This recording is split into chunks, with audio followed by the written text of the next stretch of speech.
Well, it's Thursday, and you all know what that means. Well, you probably guess, yeah, got a much shorter hair now, but that's not important. As you know, it's every time on Thursdays, we do have TNA. As you know, our battle lines are being drawn before Genesis. A lot of things could happen before we get there. And then, of course, we have Ring of Honor with proving ground matches, special matches, and whatnot. So, a lot of things could happen around that. But, first things first, we're going to be reviewing Sendai Girls' much recent event back on the 12th of January at the Sendai PIT, featuring many matches. Of course, there's a battle royale that took place, which features the entire wrestlers who were involved. So that's going to be a lot of fun to watch as well. And then we cap up our episode with some news updates to give you guys updates on what's been happening in the world of pro wrestling, such as what events the promotions are thrown out, who's booked, what matches are set, including developments that are happening in the world of pro wrestling as we speak. So let's get ready for another episode of Deleted Wrestle Zone.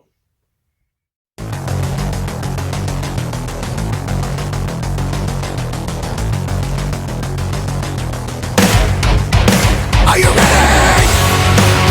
Get up, get up! Get up, get up! Get up, get up!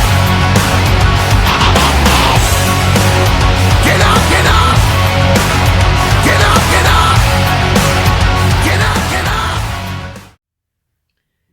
Hey everyone, welcome to Deleted Wrestle Zone, all things that is pro wrestling with AEW, NXT, New Japan Pro Wrestling, TNA, the National Wrestling Alliance, various promotions, wrestlers, matches, and championships. I am your host, J Rod here. So, if you are new to the channel, welcome. This is a channel where we do a lot of pro wrestling reviews from various promotions, not only here in the United States, but also in Japan, Mexico, Canada, Europe, the UK. Anywhere in the world pro wrestling is not as big, but it continues to grow. We also, of course, do discussion videos, talk about various topics such as the wrestlers themselves, the promotions, factions, storylines, whatever we want to talk about. We also, of course, do more news updates. If certain information was unable to be on this episode, we could either put it on the next one or on a separate video by itself.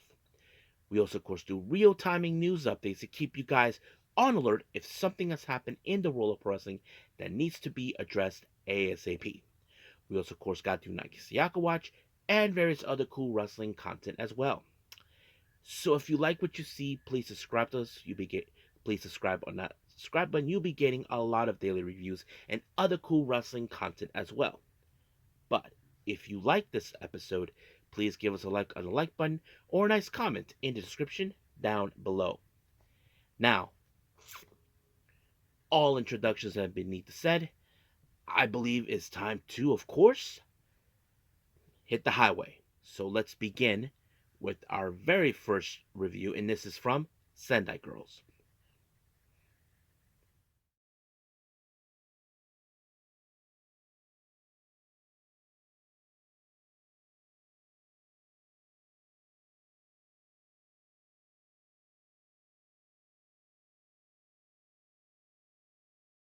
Okay, Sendai Girls at the Sendai PIT. This recently took place Friday, January the 12th, or Saturday, one of the two. Anyway, of course, nothing too significant, but normally we do have more matches involving Meiko Satomura and all this other stuff. But however, that's not the very case. So let's get started from the very beginning all the way to the end. Our very first match, we have Yuta Suzuki taking on Yurika Oka. Now, of course, Yuta Suzuki is not a homegrown girl from the Sendai Girls promotion. She's a freelancer from another promotion, but Yurika Oka is a homegrown girl after all. So the real question is, will she be picking up the win on this one? Well, she did when she applied a figure four leg lock, which of course is infamous throughout the pro wrestling world, and that always does the done deal. So Suzuki had no other choice but to tap. Our next match, we have Soy and Yuna teaming up. Ironically, the last time I reviewed, these two were opponents, and now they're teaming and they take on, of course, the Riara Ultima powers consistent of Dash, Shizako, and Lady Destroyer Hiroyo Matsumoto. Now, of course, you probably can guess in your honest opinions, there is no way Soy and Yuna will win this match. I mean, they do have a bit of the least experience, but at least it gets them a little bit of leeway who they'll be coming up against in the future if they ever come across them, either together or separately with different partners. Who knows what it stores? But however, of course, this one is going to fall with Dash and Hiro and Matsumoto. So it was Dash who picked up the win when she applied a frog splash on Yuna, and just like that, 1, 2, 3, it was over. Our next match, we have the current Sendai Girls Junior World Champion and also a member of the Pro Wrestling Evolution roster, Chi Chi taking on Big Hash herself, Shihiro Hashimoto. Now, keep in mind, even though Chi Chi is the current Sendai Girls Junior World title, does that not apply for her at all? I mean, but here's the thing, I cannot recall if those two have ever come across each other in the past. But however, this would put a perfect test and opportunity for Chi Chi, knowing that even though she has like at least somewhere about maybe 2 years of experience or so, or maybe less, that that face opponents like Big Hash herself, because you may never know when you face another opponent like her, and that's always a good thing to learn. But however, when it comes to Big Hash, you know she's strong, you know she's a powerhouse, and you know she's determined to rip your head off, and that's exactly what she did when she applied a jumping lariat onto Chi Chi, and just like that, 1, 2, 3, good night, it's over. Our next match, we have Manami and Mizunami taking on Red Energy, Miyuki Takase and Mika Iwata. Now, I have to say, this is a perfect opportunity for Red Energy to build the momentum, as you guys know, in the Saturday Night Girls review that I did. Of course, Red Energy has put themselves on the map for challenge for the tag team belts, but what a better way to challenge against a team that has been tag teams. Now, I cannot, how to say, recall or maybe I don't know if Red Energy ever won the tag team belts. That's the thing. That's something I don't know. But however, I think this put them in a good position where they have to build up momentum until the day of that title match. And I think it's important. But however, this match ended with Miyuki Takase applying a somewhat of a very interesting move. I can't use it, but it worked on Manami, and just like that, 1, 2, 3, it was over. Now, our main event is a battle royal. Now, no, well, before we jump into the main event, we do have Meiko Satomura making an appearance, doing a bit of a promo. I have no idea what she was doing. I don't know if she was taking a bit of a break, because we do know, as you know, this coming April she'll be retiring. So maybe I think that's the case. I don't know what she said, but I'm sure she's keeping fans informed about her progress before her retirement. So we'll be keeping an eye closely on that. But however, let's jump into our main event. We do have a battle royale. Now, I don't know exactly what the extent of the battle royale signify. It's like if it's for the world title, that's something I don't know. But however, you have everybody who was involved in the entirety of the event except one. Hold on, let me pull that guy up because I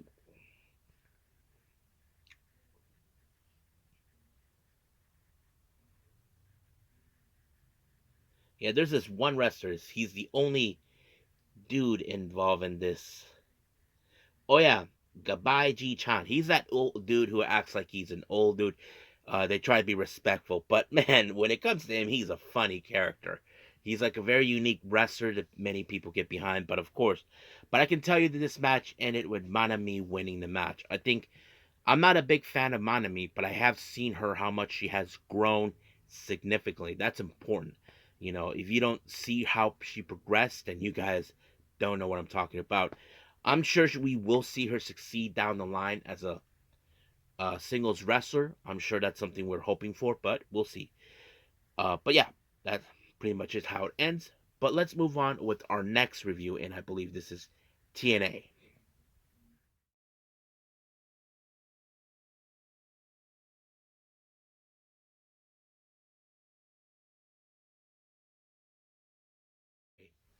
TNA.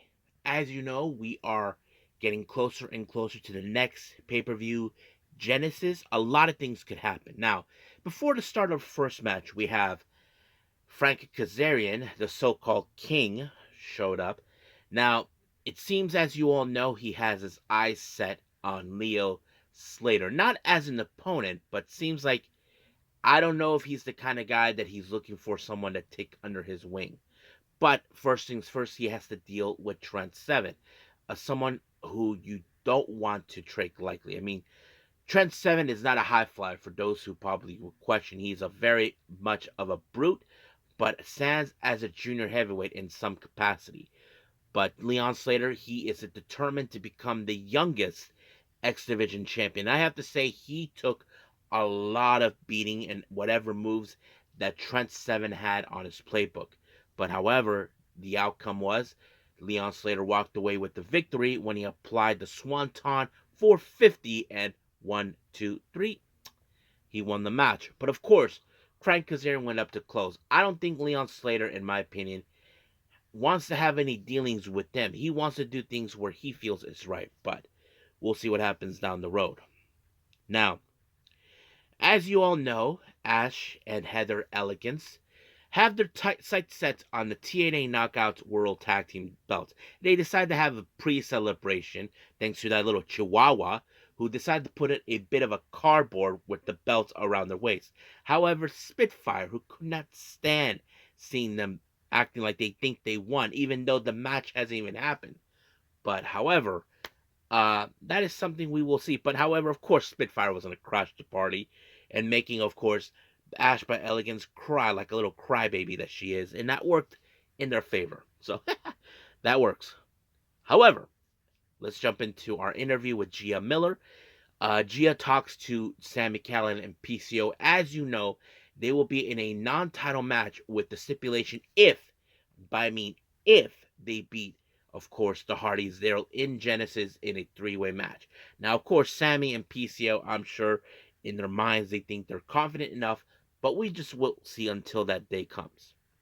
Now, our next match, we have First Class, consisting of Casey Navarro and AJ Francis taking on Eric Young and Steve Macklin. Of course, if you guys remember last week, First Class got in their faces, and of course, Eric Young and Steve Macklin, they're not going to back down from this nonsense when it comes to those two because, as you know, AJ Francis and Casey Navarro, their sight sets are on the tag belts. But of course, this doesn't mean anything for Macklin and Young because they have no intentions on that yet.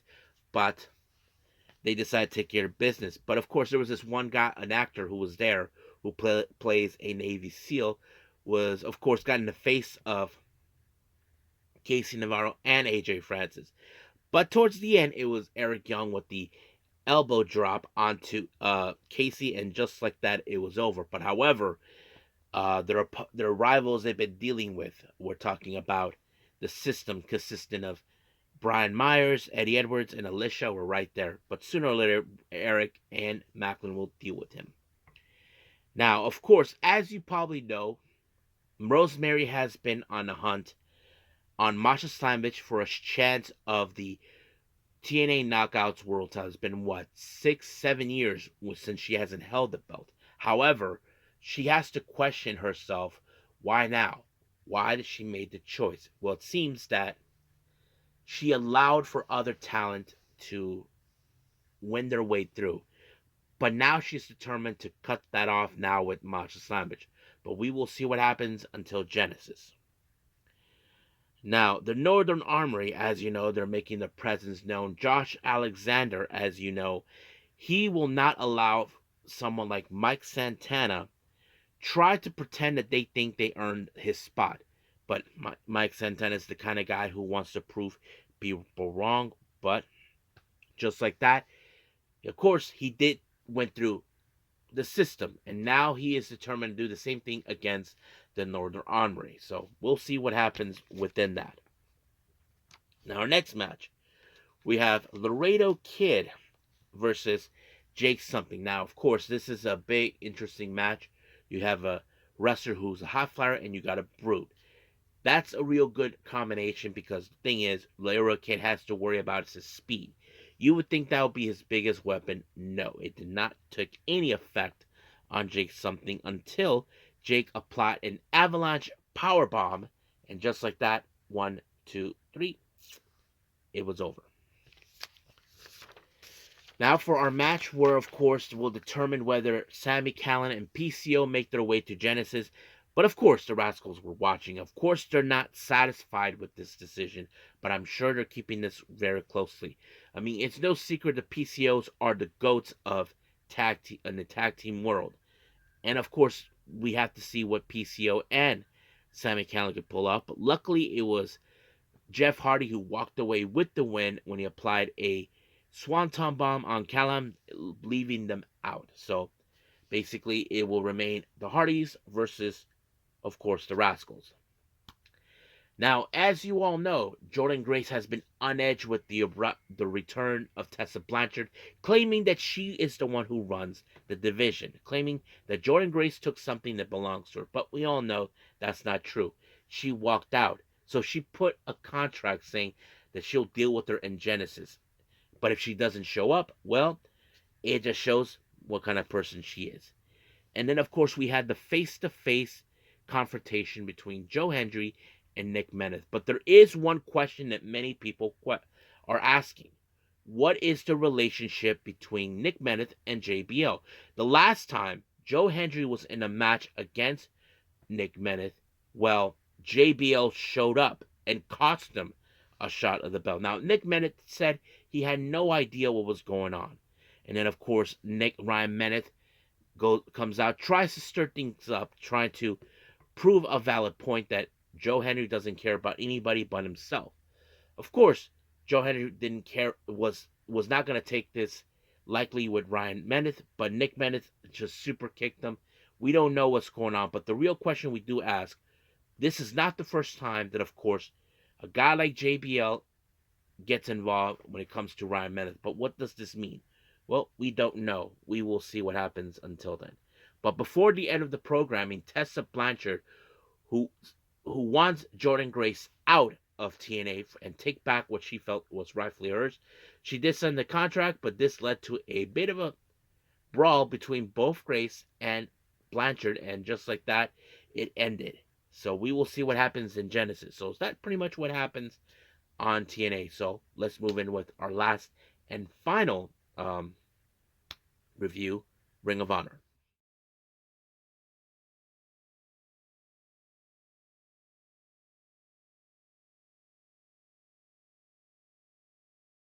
Okay, Ring of Honor.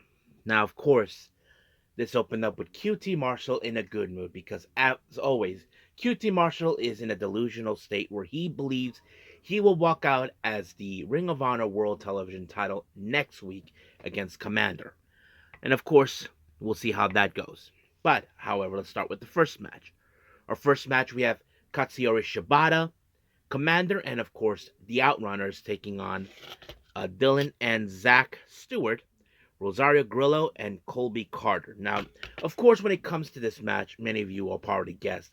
All right, we know who's going to win it: Shibata, Commander, and the Outrunners. We did see, of course, a PK by Shibata onto, I forgot who it was, but of course, that's how the match ended. No surprise there. Our next match, we have Tony Nese versus Beast Mortals. Now, the one thing that's, of course, common when it comes to Tony Nese, we know that Idiot Sterling was going to be there, so is Artie Davari, and, of course, Josh Woods. Of course, it was a 4-on-1 scenario. I mean, Roosh wasn't there, neither was Dalistico, so he had no backup. But, however, Beast Mortals, well, he did not back down from any fight. I mean, that's probably why they call him Beast Mortals. So he took care of business. Of course, things didn't go according to plan for Sterling because Tony Nese ended up in Beast Mortal's finisher. I forgot what he called it, but it was nonetheless a good match. Now, as you probably know, Sammy Guevara and Dustin Rhodes, aka the Sons of Texas, retained their tag team belts against the House of Losers, Sho and Kanemaru. However, it appears that another team are now stepping up their game in hopes of a tag team title shot, and that is none other than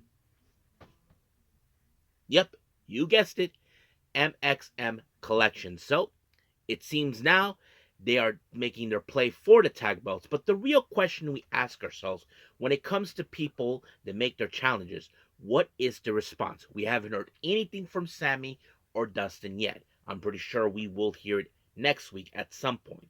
But nonetheless, I think that's going to be a good match. Now, our next match, we have Blake Christian taking on Parker Lee.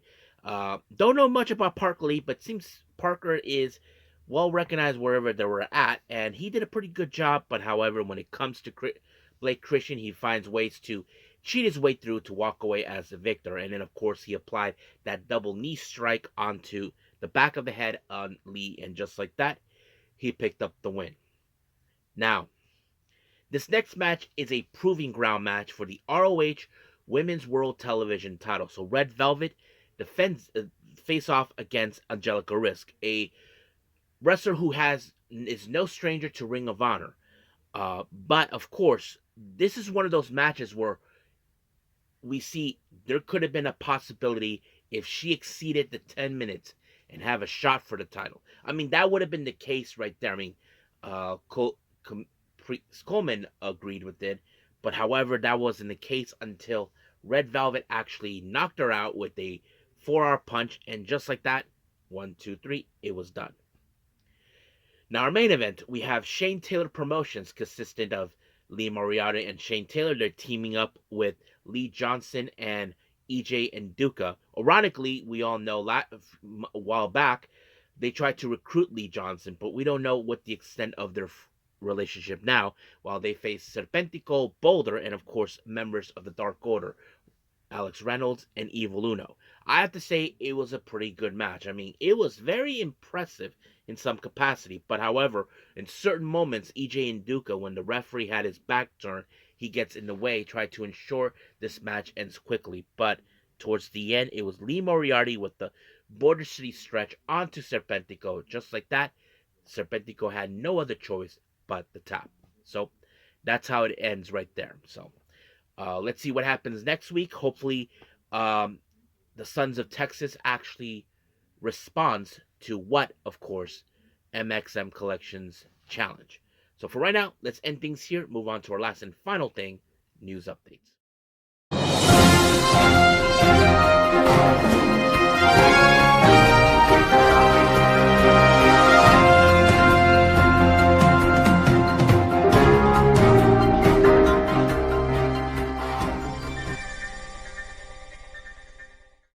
Okay, so welcome to our news updates. So let's begin with upcoming events with the promotions. Now, many of you remember not too about late last year, I did report it that Yoshi Promotion Evolution were renaming themselves, called Pro Wrestling Evolution, and their first official show will be on January 29th.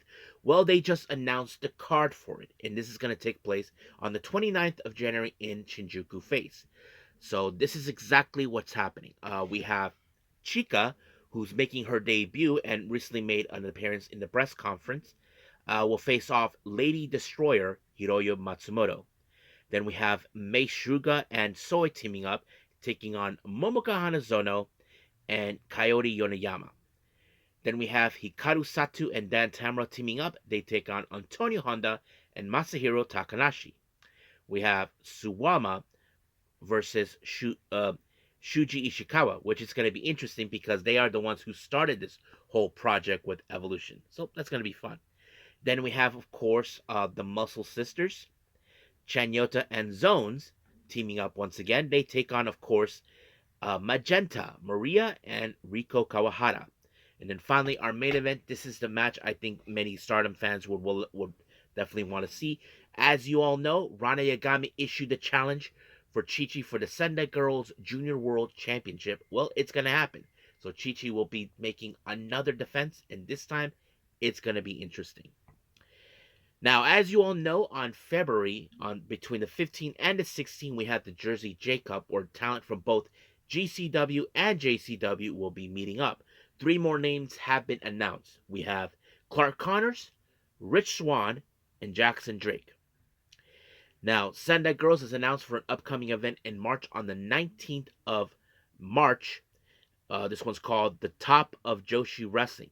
Now, remember, as you all know, I did in a previous, in the last episode, I believe, I did the Sendai Girls event that took place on the 4th of January. Uh, Shihiro Hashimoto, Big Hash, issue a challenge against Meiko Satomura, and it's going to happen on that very day. So I'm looking forward to it. Um, ICW No Holds Bars will be collaborating with Horror Slam for the Deathmatch Super Show 2 that will take place on April 4th. They announced Masashi Takeda, who you may have seen in Freedoms, will be making his appearance. And then finally, a new show alert. Pro Wrestling, um, not Pro Wrestling, I mean, Prestige Wrestling has announced they will be celebrating their 8th anniversary with Roseland 11 on April 12th. So many of their shows are now free on YouTube if anybody wants to see it, but they haven't announced who will be participating, but we'll get to that. Now for our developments in the world of pro wrestling, as you probably would want to know. As you probably saw this past Wednesday, we did see, of course, Megan Bayne making her AEW debut on Dynamite on Maximum Carnage, participating in the Women's Casino Gauntlet match. However, it's Fightful Select reports that she is officially signed with AEW. Now, many people have been going on this social media for a while, and of course, we can think back. We all thought the same thing. Isn't she still signed? We just don't know. But there was an exclusive content where they tried to talk to her. Megan Bayne didn't say a word, but we'll see where that goes. Now, as you all know, this past Monday we did see the debut of Penta, or as we know him in various names, Pentagon Jr. or Penta El Cero Miedo. Well, JR was a bit surprised about the push that they gave him. Now, he cannot deny about the great things he already did in AEW. That's something he cannot take away. But however, he does have that was surprised how they're pushing him, but he feels that if they do play their cards right, then we will see more of him of what he can do for WWE. That's something we'll probably have to wait and see. Now, as you all know, Hiroshi Tanahashi announced that he will retire in 2026 on Wrestle Kingdom. However, as you know, one of his greatest rivals is none other than Kaguchika Okada.